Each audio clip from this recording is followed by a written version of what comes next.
Bonjour, c'est Ursule encore. On est le 15 janvier 2024. Alors, je viens sur la trompette aujourd'hui encore et je viens proclamer le retour de notre Seigneur Jésus-Christ. Amen. Et Alléluia, sont tous bénis, sont remplis de sa joie. Amen. Alors, je viens apporter les messages que j'ai reçus aujourd'hui, n'est-ce pas? Souvent, le Seigneur me les donne sous forme de chiffres ou bien de paroles et dont je viens apporter ce que j'ai reçu. Et voilà, alors le premier chiffre que j'ai reçu, ou bien la première parole, c'est de prier sans cesse. Amen. De ne pas arrêter, que ce soit continuel. C'est ça que le Seigneur disait. Alors j'ai reçu cette parole alors que j'étais en train de prier. J'étais déjà fatiguée. Amen. Et souvent, quand je suis fatiguée, c'est que j'aime prier en marchant. Amen. Je suis fatiguée. Alors, si je sais que si je reste assise, je risque de m'endormir. Alors, je me dis, OK, je vais marcher. Et puis, là, ça met de la vie, n'est-ce pas? Ça met de l'entrain. Alors, dans les jambes, et puis, je marche en priant. Hein. Mais, pendant que j'étais là, Amen, en train de prier, le Seigneur me donne le 89. Amen. Parce que j'étais, au fait, j'étais à genoux, en train de prier. Et je reçois le 89. Alors, dans mon habitude, souvent, j'écris, je prends en note et puis je continue. Mais le Seigneur insistait, il voulait que je regarde. Et puis quand j'ai vu le 89, c'était dit de façon continuelle. Il ne fallait pas arrêter. Amen. Et ça m'a tellement fait du bien parce que alors que j'étais là à genoux, et puis j'étais en train de dire, ok, je me sentais fatiguée. Je me suis dit, ok, bon, je vais arrêter pour continuer après, n'est-ce pas? Mais le Seigneur ne voulait pas que j'arrête. Il ne voulait pas que j'arrête. Il voulait tout simplement que je continue de prier. Amen. Il ne fallait pas arrêter. Vous savez qu'on peut avoir le dessus sur le sommeil. On peut avoir le dessus. Amen. Alors, ce qui s'est passé, c'est que au lieu de continuer à prier à genoux, j'ai tout simplement décidé de marcher. Amen. J'ai décidé de marcher afin de mettre de l'animation, n'est-ce pas, dans mes mouvements. Et par la grâce de Dieu, j'ai pu encore faire un bout. Amen. J'ai encore pu faire un bout. Et je voulais aller plus loin, mais je n'ai pas pu. Amen. Mais j'ai fait un bout. Amen. Par la grâce de Dieu. Et c'est ça l'idée de continuer, de ne pas arrêter. Amen. Si j'avais fait comme d'habitude, c'est-à-dire je prends note et je dis je vais regarder ça à la fin, j'aurais manqué ce que le Seigneur voulait pour moi. Amen, j'aurais manqué. Mais alors que je priais déjà, il m'a donné le 89, continuel, sans cesse. Et dans 1 Thessaloniciens 1, le verset 3, on a cette pensée-là, n'est-ce pas? Ici, ça ne parle pas de prière, mais c'est la pensée de sans cesse. C'est cette pensée-là que le Seigneur veut nous donner. Alors, Thessaloniciens 1, le verset 3, c'est dit, Thessaloniciens 1, le verset 3, c'est dit, nous rappelant sans cesse l'œuvre de votre foi. Sans cesse, de façon continuelle, sans cesse.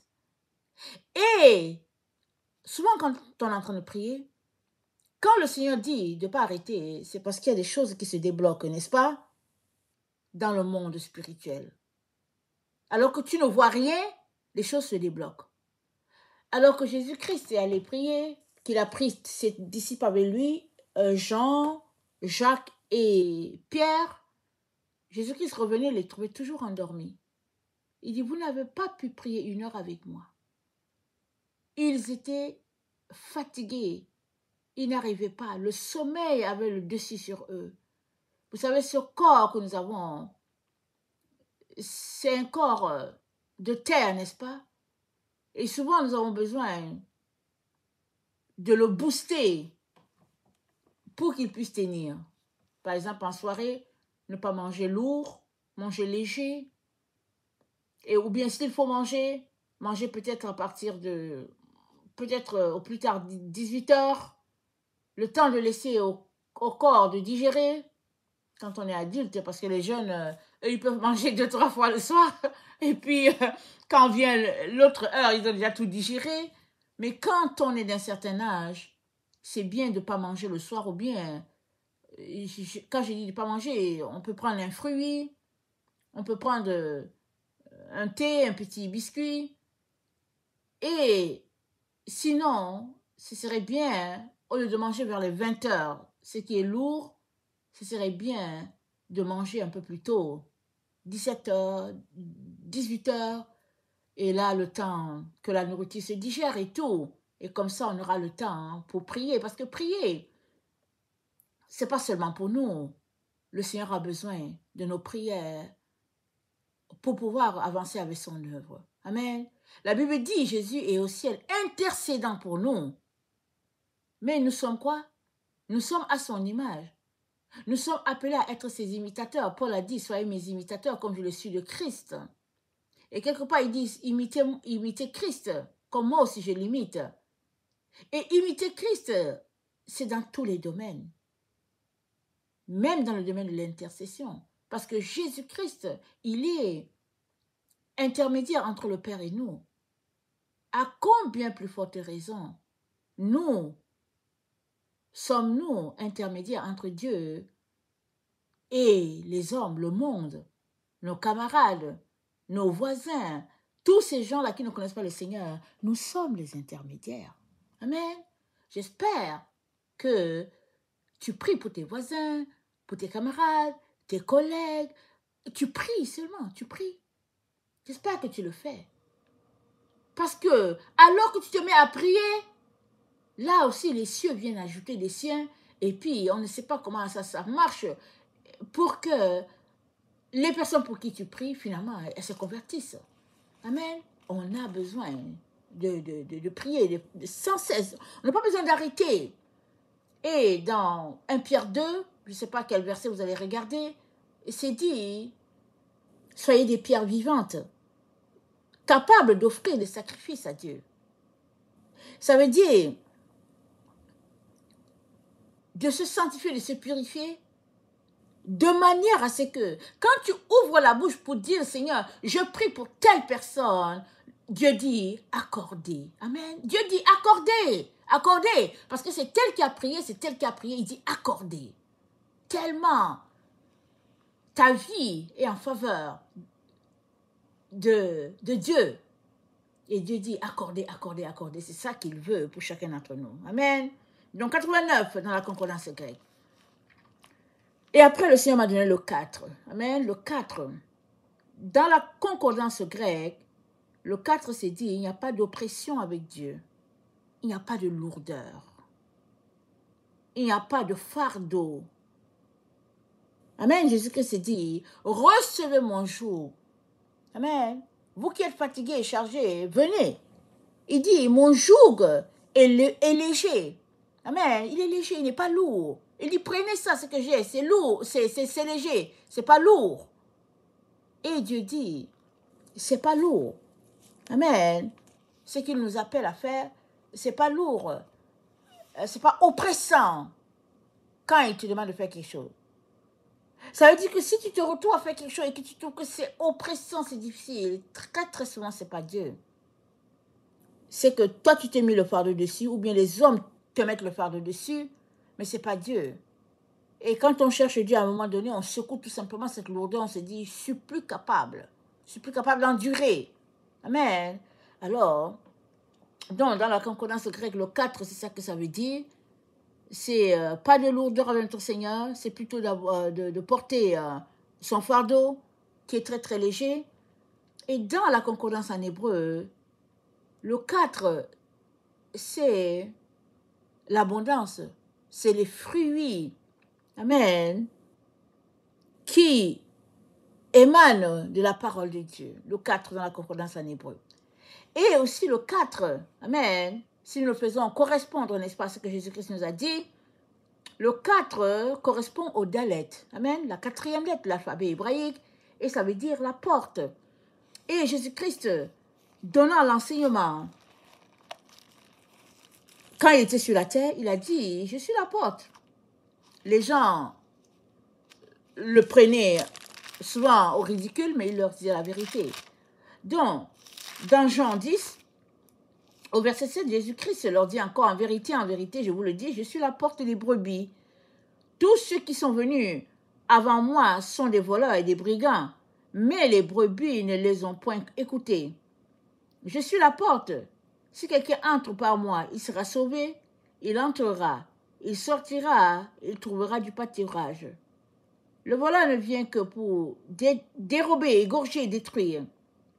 Moi, je suis venu afin que les brebis aient la vie et qu'elles soient dans l'abondance. Je suis le bon berger donne sa vie pour les brebis. Amen. Donc, le 4 correspond aussi au Dalet, et Jésus-Christ dit, il est cette porte-là. Alors, un voleur, quand il s'introduit dans ta vie, c'est pour détruire, c'est pour voler, et c'est pour te priver de tout ce que tu as. C'est ça que le voleur fait. Pourquoi? Parce qu'il n'est pas content, c'est tout. Il veut ce que tu as, et puis alors il détruit. Mais Jésus-Christ s'est dit, je ne suis pas là pour détruire. Alors il parlait en comparaison des pharisiens, qui au fait, au lieu d'enseigner le peuple de Dieu, en abusaient et mettaient sur le peuple de lourds fardeaux. Voilà pourquoi Jésus-Christ dit, non, moi je ne mets pas de fardeau sur les gens. Hein? Les pharisiens mettaient des fardeaux. Mais Jésus-Christ, c'est la loi de l'amour. Amen. La douceur. Et quand il t'appelle à son chant et que tu acceptes, c'est léger. Amen, c'est léger. Et s'il arrive que tu passes par des moments difficiles, amen, il est là toujours pour te relever. Mais il n'y a pas de lourdeur avec Dieu. Amen. Et donc, le 4 correspond au Dalet dans l'alphabet hébraïque. Et Jésus-Christ dit, je suis le Dalet. Il dit aussi, je t'invite à entrer. Parce que la porte, c'est ça. La porte, ça sert à entrer. N'est-ce pas? Alors, quand il dit qu'il est la porte, il est en train de dire que tu peux entrer par lui. Parce qu'il peut garder la porte ouverte ou bien il peut la fermer. Un peu comme dans Apocalypse. Apocalypse 3, le verset 7, n'est-ce pas? C'est ça qu'il dit. Alors, étant le Dalet, c'est-à-dire étant la porte, il y a cet aspect-là de découverte, n'est-ce pas? Parce que si la porte est là et puis on te dit entre, tu vas découvrir ce qu'il y a à l'intérieur, n'est-ce pas? Et le Seigneur nous montre ça dans Apocalypse 4, le verset 1, voilà ce qu'il dit. Apocalypse 4, le verset 1. J'en ai déjà parlé, je pense, peut-être hier ou avant-hier. Apocalypse 4, le verset 1, voilà ce qu'il dit. Après cela, je regardais et voici, une porte était ouverte dans le ciel. La première voix que j'avais entendue, comme le son d'une trompette, et qui me parlait, dit, monte ici et je te ferai voir ce qui doit arriver dans la suite. Donc, Jean entend une voix, et en même temps, il dit que cette voix qu'il a entendue, la voix lui dit monte. Donc, la voix qui dit monte sert de porte. Amen. La voix sert de porte. Et Jean est invité à venir découvrir tout ce qui se passe dans ce beau monde céleste-là. Amen. Et nous voyons la suite, tout ce qui est décrit, la personne assise sur la pierre de jaspe et de sardoine, qui représente notre Seigneur, et de découverte en découverte, Jean se fait une idée de ce qui se passe dans l'autre monde. Mais pour qu'il ait accès à cet aspect spirituel-là, amen, il a fallu qu'il accepte l'invitation de monter. Et c'est là qu'il nous décrit tout ce qu'il a vu. Amen et alléluia, Dieu merci. Alors, il nous donne des révélations. Une porte, ça sert à révéler, n'est-ce pas, ce qui est caché. Alors, voilà un peu ce que le Dalet fait. Alors, le Dalet, ça t'invite aussi à une nouvelle naissance. Amen. Parce que, bon, voilà, c'est quelque chose de nouveau. Quand tu donnes ta vie à Jésus, c'est nouveau. Si tu choisis de passer par le Dalet, c'est nouveau. C'est-à-dire que tu choisis de donner ta vie, de devenir une personne à l'image de Dieu. C'est ça que ça veut dire, le Dalet. Et c'est donc, ça nous invite à une nouvelle naissance, n'est-ce pas? Et dans Apocalypse 3, le verset 20, Jésus-Christ dit, voici, je me tiens à la porte et je frappe. Si quelqu'un entend ma voix et m'ouvre, j'entrerai chez lui, je souperai avec lui et lui avec moi. Maintenant, vas-tu lui ouvrir? Parce que Jésus-Christ, qui est la porte, te dit qu'il se tient à la porte et puis il se tient à la porte de ton cœur. Lui, il est la porte. Et il veut aussi faire de toi une porte pour plusieurs. C'est ça qu'il est en train de te dire. Mais veux-tu être cette porte-là pour plusieurs? Parce que tu seras la porte qui leur donnera accès à Dieu. Mais pour que cela soit ainsi, il faudrait d'abord que tu acceptes de passer par la porte qui est des portes, c'est-à-dire que notre Seigneur Jésus-Christ. Il faudrait que tu acceptes cela. Et ça va prendre que tu puisses mettre en pratique les éléments du Dalet qui sont le fait d'accepter la pauvreté, le fait d'accepter... attendez, il faut que je regarde ce que j'ai pris en note. Le fait d'accepter l'humilité, amen. Le fait aussi de dépendre totalement à 100% de Dieu, c'est-à-dire, tu ne fais plus ta volonté, tu fais la volonté de Dieu. Le fait d'une nullification, c'est-à-dire, ta voix ne compte pas, c'est-à-dire, tu n'es rien devant Dieu, tu n'es rien. Il t'utilise comme il veut, quand il veut. C'est ça, le Dalet. Alors, une fois que tu empruntes le Dalet, tu es en train de dire à Jésus, Jésus, c'est fini, je n'ai plus de volonté, c'est-à-dire que tu es ma volonté, tu es tout pour moi. Amen. Alors, c'est comme ça, et comme ça seulement, que tu seras en train de dire, je suis passé par le Dalet. Amen. Alors, c'est sûr que ce n'est pas un processus du tic au tac, c'est une marche. Parce que quand Jésus-Christ t'invite à entrer, tu marches, n'est-ce pas? Tu marches en direction de la porte, ou bien tu marches en direction de la maison. L'espace où il a ouvert pour que tu découvres, comme Jean. Jean nous parle d'une porte spirituelle. Il entend la voix qui lui dit, monte, je vais te faire voir. C'est-à-dire, la porte se trouve à travers cette voix-là qui est là. La voix qui est là, qui parle à Jean, représente la porte. Et elle dit à Jean, viens, je vais te montrer des choses. Alors, tu es non seulement la porte que Dieu va utiliser pour faire découvrir ses merveilles au monde, mais tu es aussi cette porte-là que Dieu veut utiliser pour sa gloire. Parce que, étant sur la terre, tu es venu avec une mission. Tu as une mission en toi. Tu es une porte pour les projets de Dieu. Alors, si Jésus-Christ est la porte qu'il a ouverte, comme il nous le dit dans Apocalypse 3, le verset 7, et c'est dit que la porte est ouverte et que la porte est gardée ouverte, voilà. Mais il peut aussi la fermer, cette porte-là. Il peut aussi la fermer. Et c'est là qu'il ne faudrait pas arriver. Parce que si Jésus-Christ t'appelle et qu'il maintient la porte ouverte, ne pense pas que tu peux traîner comme tu veux en disant, ok, c'est pas grave, je vais venir un jour. Parce qu'il se pourrait que le jour où tu décides de venir, et que ce soit ce jour-là que la porte soit fermée. Il se pourrait. Donc, en nous donnant le message du 4, en disant qu'il est la porte, il est en train de nous dire qu'il y a beaucoup de nouvelles choses à découvrir.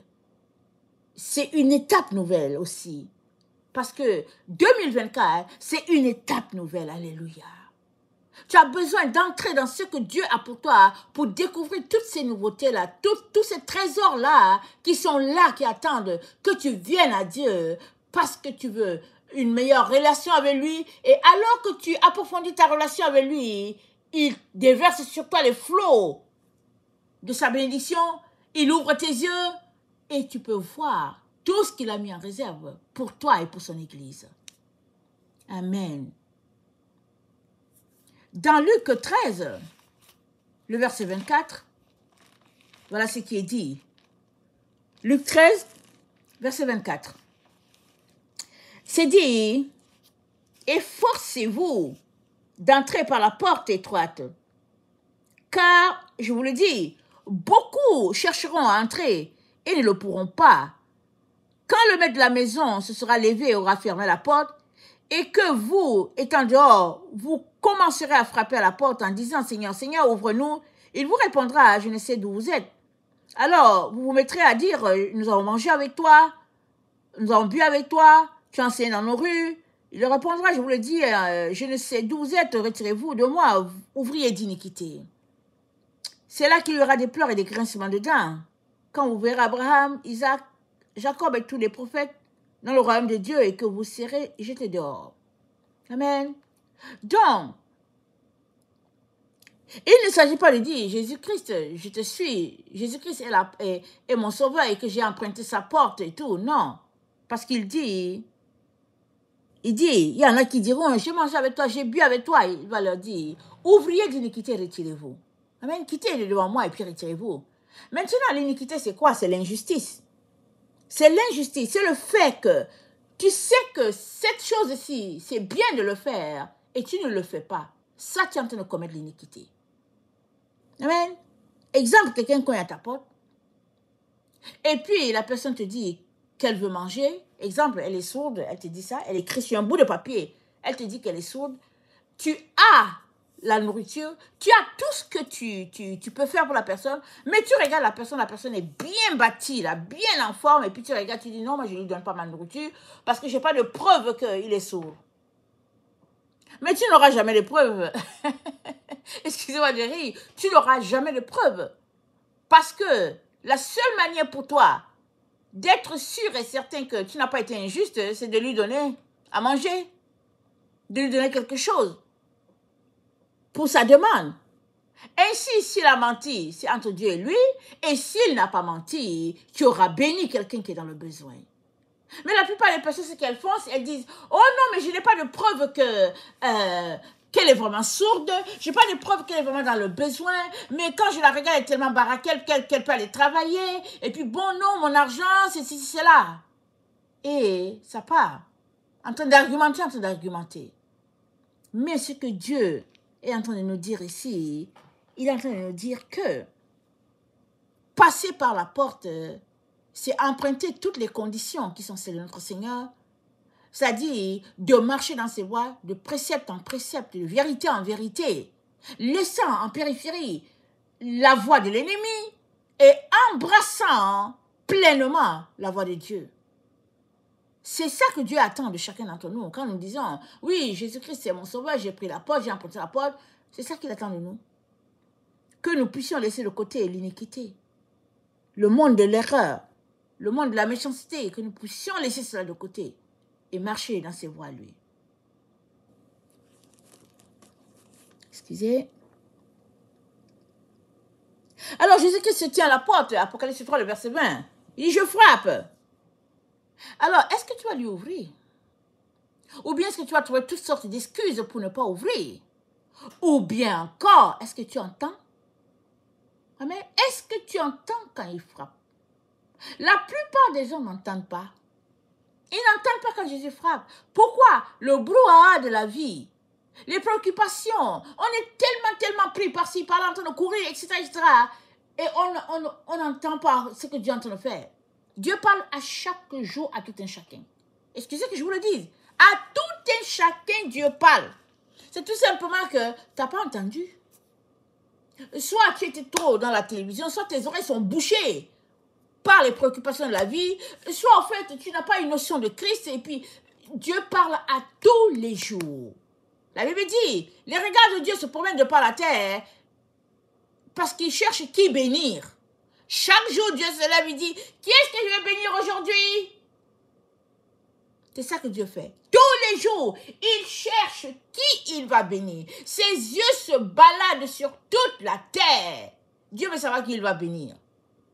C'est à toi de te positionner pour qu'il te bénisse.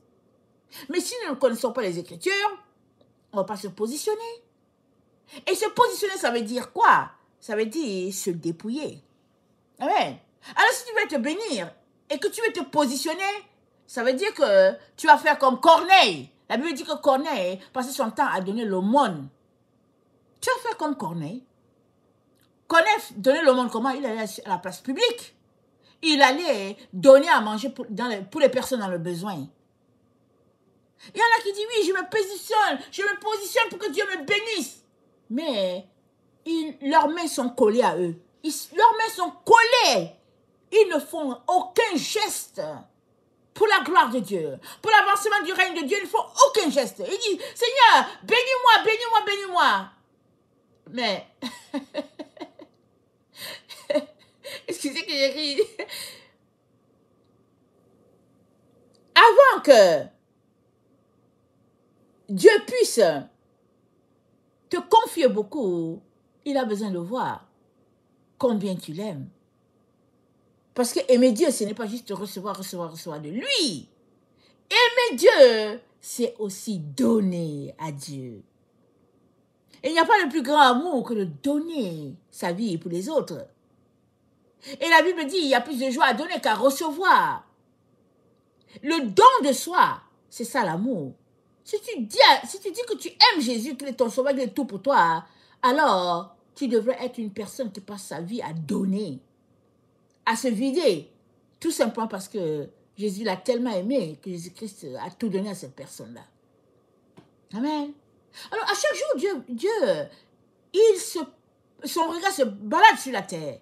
Il veut bénir tout un chacun, il veut bénir tout le monde. Mais bénédiction ne veut pas dire marcher dans l'avarisme et dire Seigneur, bénis-moi, bénis-moi. Mais non, mais non, mais non. Bénédiction, ça veut dire à toi de te vider dans les autres. Et Dieu va dire, mon fils est complètement vidé et je vais le remplir. Ma fille s'est complètement vidée, je vais la remplir. Amen. Parce que si la coupe est pleine, Dieu va remplir comment? Il faudrait vider le grenier. Dans les autres greniers, aider les gens. Alors que tu fais de la place dans ton grenier, Dieu vient, il déverse sur toi. On a l'exemple d'Élie, de la femme, la veuve de Sérepta. Elle n'avait rien. Et elle s'apprêtait à faire sa dernière galette pour mourir avec son fils. C'est là qu'Élie vient. Il lui dit, donne-moi de l'eau. Elle donne de l'eau. Alors il dit, donne-moi à manger. Elle dit, mais c'est tout ce qui me reste. Il dit, voici la parole de Dieu pour toi. Il ne manquera pas de farine et d'huile dans cette maison, mais fais-moi d'avoir à manger. Quelle foi! Amen. Quelle foi pour cette femme-là. Parce qu'elle pouvait s'arrêter pour dire, ok, il me reste un peu de farine, je préfère manger ça, faire la galette, manger ça avec mon enfant, que de donner à manger à l'homme de Dieu. Elle pouvait dire ça. Mais elle a exercé sa foi pour dire, bon, ok, je fais ce qu'il me dit et je compte sur Dieu. Je crois que Dieu va exaucer sa parole. Et la Bible dit qu'il y avait beaucoup de veuves en Israël. Mais Dieu a envoyé Élie juste vers la veuve de Sérepta. On ne sait pas pourquoi. Amen. On ne sait pas pourquoi. Mais Dieu pointe le fait que il y a certaines personnes, amen, qui reçoivent tout simplement parce que elles marchent par la foi. Amen. Elles marchent par la foi. Le cas de la femme, la veuve de Sérepta, c'est juste la foi. La foi en Dieu lui a donné d'avoir toujours de la farine, toujours de l'huile. C'est ça que Dieu dit. Il ne manquera pas de farine, il ne manquera pas d'huile dans cette maison. Et elle a exercé la foi. Alors qu'elle avait fait, alors qu'elle était dans ses derniers moment, elle s'est dit, ok, c'est tout ce qui nous reste, mon fils, voilà, voilà ce qui va nous arriver. Dieu avait vu sa situation depuis longtemps. Hein, et Dieu a envoyé Élie. Et encore dans un dernier effort, il lui dit, fais-moi d'abord à manger. Ça, c'est Dieu. On peut s'arrêter pour dire, mais il savait déjà qu'elle était dans avec sa dernière farine. Mais pourquoi est-ce qu'il n'a pas juste laissé que... Mais c'est pas ça que Dieu voulait. Dieu voulait que, malgré le fait qu'il n'y a plus rien, il voulait voir encore sa disposition toujours à donner à Dieu. Et il l'a vu. Et il l'a béni. Amen. Il l'a béni. Alors,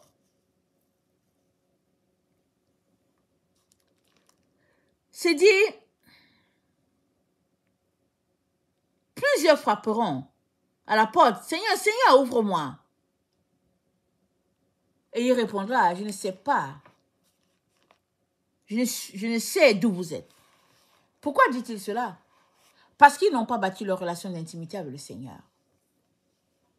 Amen. Ils n'ont pas bâti leur relation d'intimité. Ils ont passé le temps à dire, Seigneur, Seigneur, Seigneur Jésus, Seigneur, nous t'aimons, Seigneur, Seigneur. Mais s'il est ton Seigneur, tu devrais le connaître comme lui, il te connaît.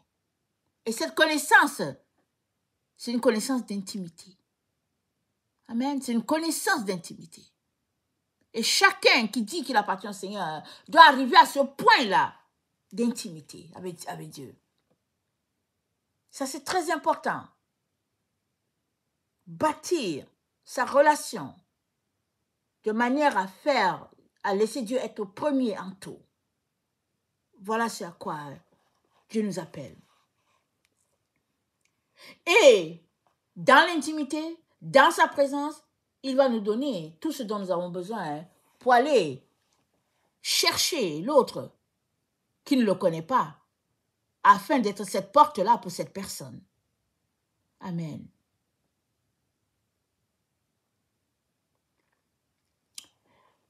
L'autre élément qu'il m'a donné, attendez, je m'assure que j'ai, ok, c'est le 46.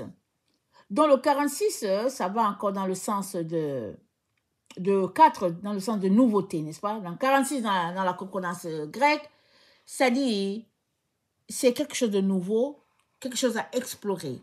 Amen. Le temps dans lequel nous sommes, c'est quelque chose de nouveau. 2024, c'est nouveau. Amen. Mais si nous nous retenons, nous allons manquer tout ce que Dieu en réserve pour nous.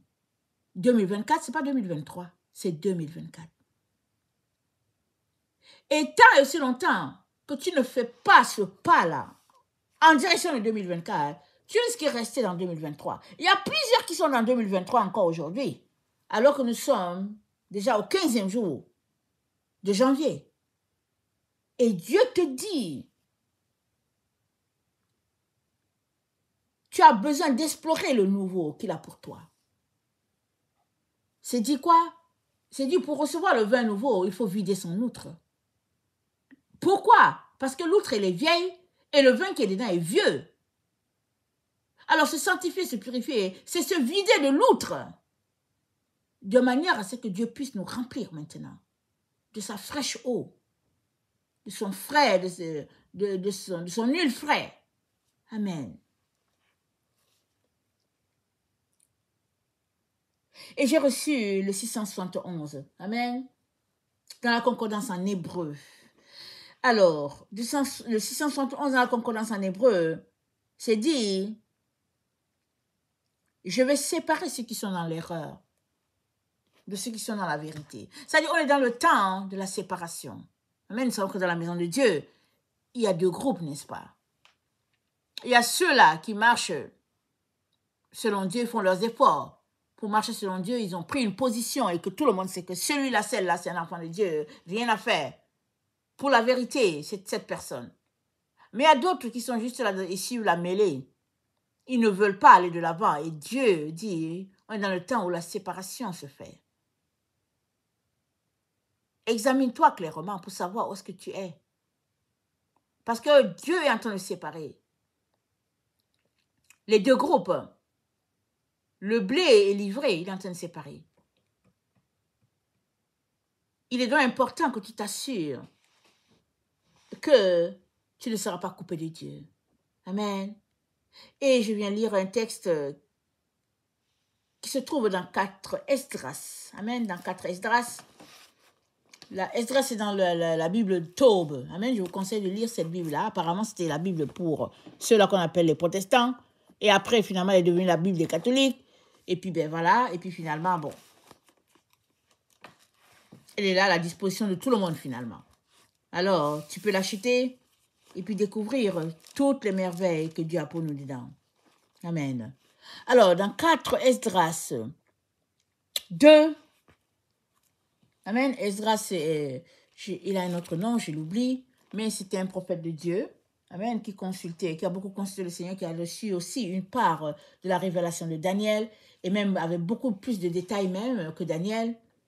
Et il a vécu à Babylone, et il était comme le sacrificateur pour ses frères qui étaient là-bas. Donc, vous savez, dans le temps, il faudrait venir de la famille des sacrificateurs pour qu'on te reconnaisse comme tel, mais il était comme un leader religieux, amen, qui encadrait ses frères qui étaient là en Babylone en les exhortant et tout. Et voilà ce qu'il nous dit. 4 Esdras 2, il nous dit, au verset 33, « Moi, Esdras, j'ai reçu du Seigneur au mont Horeb l'ordre d'aller vers Israël. Comme je venais à eux, ils m'ont repoussé et ils ont rejeté le commandement du Seigneur. C'est pourquoi je vous dis, nation qui écoutez et comprenez, attendez votre berger, il vous donnera le repos éternel, car il est tout proche, celui qui adviendra à la fin du monde. Soyez prêts pour les récompenses du royaume, car pour vous, une lumière perpétuelle brillera pour l'éternité du temps. Fuyez l'ombre de ce monde et recevez l'agrément de votre grotte et recevez l'agrément de votre gloire, excusez-moi. Recevez l'agrément de votre gloire. Moi, je prends publiquement mon Sauveur à témoin. Recevez le dépôt du Seigneur et réjouissez-vous en rendant grâce à celui qui vous a appelé au royaume céleste. Levez-vous, tenez-vous debout et voyez le nombre des inscrits au festin du Seigneur. Ceux qui se sont dégagés de l'ombre du monde ont reçu du Seigneur des tuniques splendides. Reçois, Sion, les tiens au complet et rassemble ceux des tiens qui sont vêtus de blanc et qui ont accompli la loi du Seigneur. Le nombre des fils que tu souhaitais est complet. Fais appel au pouvoir du Seigneur pour que soit sanctifié ton peuple qui a été appelé dès le commencement. Amen. Donc ici, Esdras nous parle de la séparation qui s'est faite. Il est allé vers le peuple, il ne voulait pas de lui. Donc voilà, déjà, il y a une séparation qui est là. Amen. Et Dieu lui dit,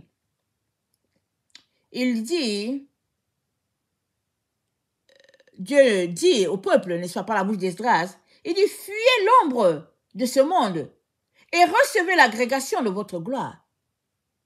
Ça parle du temps de la rédemption. Fuyez le monde. Une fois que tu fuis le monde, tu es concentré aux choses de Dieu et la gloire de Dieu est pour toi. La gloire de Dieu n'est pas pour ceux-là qui marchent selon le train-train de ce monde, parce que Dieu ne salit pas sa gloire, il ne ternit pas sa gloire. Il ne partage pas sa gloire avec les choses viles. Ça, c'est sa gloire. Et Esdras dit, alors que vous fuyez les choses de ce monde, vous serez revêtus de la gloire de Dieu. Amen. Et c'est dit au verset 39, ceux qui se sont dégagés de l'ombre du monde ont reçu du Seigneur des tuniques splendides. Amen, ils ont reçu des habits de la gloire de Dieu. Reçois les tiens au complet et rassemble ceux des tiens qui sont vêtus de blanc. Rassemble les tiens. C'est-à-dire, sois pour eux ceux-là qui rassemblent. Et pour cela, tu as besoin de prendre du temps devant le Seigneur. On est tous des sacrificateurs devant Dieu. Une fois que tu donnes ta vie à Jésus, tu es sacrificateur parce que Jésus-Christ a fait de toi un sacrificateur. Amen. Selon l'ordre qui est le sien. Mais tu peux être bloqué parce que tu ne prends pas du temps à lire sa parole, à chercher sa face. Tu peux être handicapé parce que tu ne sais pas ce que les Écritures disent. Tu peux être aveugle parce que tu ne sais pas si tu es un sacrificateur ou pas. Pour cela, tu as besoin de lire la parole, de prendre le temps avec Dieu, et puis lui, il va te révéler des choses. Ce n'est que comme ça que tu pourras aider ceux-là que Dieu t'a donné. Parce que tout enfant de Dieu est berger pour le Seigneur. Maintenant, sera appelé berger celui-là qui marche dans l'amour. L'amour de Dieu, l'amour de son prochain, on l'a vu. La marche de l'amour, c'est ça qui va te garder de te retrouver sur le chemin de l'ennemi. La marche de l'amour. L'amour, l'amour et l'amour. C'est ça qui va te retrouver. C'est ça qui va te donner de te retrouver avec ton Seigneur Jésus. Ce monde dans lequel nous vivons plante toujours les semences de haine, de division, l'avarisme, l'hypocrisie. Ce monde sépare toujours. Ça sépare, ça sépare, ça sépare. Mais Dieu dit, tous ceux-là qui marchent avec lui, amen, recevront l'agrégation, recevront de leur gloire. Ils seront vêtus de ces tuniques-là. Et la clé, ce sera que leur vie aura été une marche d'amour. Amen, pour leur Dieu. Et je continue de lire. Au verset 41, le nombre des fils que tu souhaitais est complet. Sion, le nombre des fils que tu souhaitais est complet. Fais appel au pouvoir du Seigneur pour que soit sanctifié ton peuple qui a été appelé dès le commencement. Moi, Esdras, j'ai vu sur le mont Sion une grande foule que je n'ai pas pu dénombrer, et tous louaient ensemble le Seigneur avec les cantiques. Au milieu d'eux, il y avait un homme jeune, de haute taille, plus élevé que tous. Il plaçait une couronne sur la tête de chacun d'eux.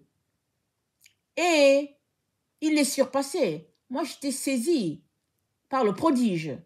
Alors, interrogeant l'ange, je lui demandais, « Qui sont ceux-là, Seigneur ?» En réponse, il me dit, « Ce sont ceux qui ont déposé la tunique mortelle et qui ont pris l'immortalité et qui ont confessé qui ont confessé le nom de Dieu. À présent, ils sont couronnés et reçoivent des jambes. À présent, ils sont couronnés et reçoivent des palmes. Excusez-moi, ma lecture aujourd'hui. Et reçoivent des palmes. Je dis à l'ange, quel est le jeune homme qui place sur eux des couronnes et leur remet des palmes dans les mains? En réponse, il me dit, c'est le Fils de Dieu, lui-même qui l'ont confessé dans le monde. Amen, le Fils de Dieu. Donc, Esdras, qui a vécu, n'est-ce pas, au temps de Babylone, a pu voir ces choses-là bien avant. Il a pu vu les choses du Seigneur bien avant. Et ça, c'est sa relation avec Dieu qui l'a amené là. Et Dieu aimerait nous amener aussi à cet état de flux, n'est-ce pas, dans son amour. Il aimerait nous amener à une position telle que nous pouvons recevoir de lui parce que il a plusieurs sur cette terre qui ont soif, qui ont besoin de vérité. Et Dieu te regarde et il s'est dit, voilà la personne que je vais utiliser. Amen. Et tu as besoin de bâtir ton intimité avec ton Dieu pour ne pas être pris de court. Amen. Tu as besoin d'être prêt. Amen et alléluia. Alors, ça, c'est ce que j'ai reçu aujourd'hui, n'est-ce pas, dans mon temps de prière, dans la nuit d'hier à aujourd'hui. Et alors, j'apporte cela. Et que le Seigneur nous donne tous, tout un chacun que le Seigneur nous donne, de sortir des distractions de ce monde et d'embrasser la vérité acquise à la croix pour chacun d'entre nous. Que le Seigneur bénisse sa parole. Maranatha, Jésus revient. Amen et alléluia. Sont tous bénis. Amen et amen.